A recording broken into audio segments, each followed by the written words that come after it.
Hofu imetanda katika kijiji cha Mukure, kaunti ya Kirinyaga baada ya mnyama anayedhaniwa kuwa chui kuvamia kijiji hicho na kuwala mifugo wa wakazi. Wakazi wakiongozwa na Josiah Murigo wamesema hakuna aliyeona tukio hilo, kwani lilifanyika usiku wa manane. Wanahofu kuwa huenda mnyama huyo akaanza kushambulia watoto wanapoenda shuleni. Wameitaka KWS kuzuru eneo hilo na kuchukua hatua kabla ya maafa zaidi kutokea. Kondoo ameuliwa 4 na hatujui mnyama yule ambaye ameua hawa kondoo ametokezea na wapi.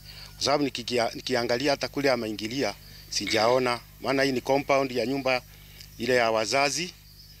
Hapa tunawoga sana kwa sababu kuna watu wanakuja kufanya kazi hapa.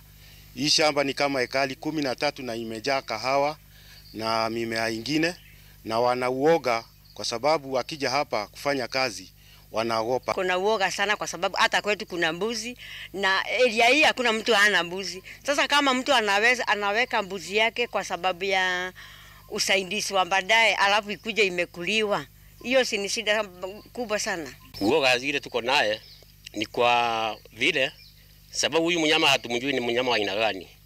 Tunaomba hao watu wa WS watusaidie sana.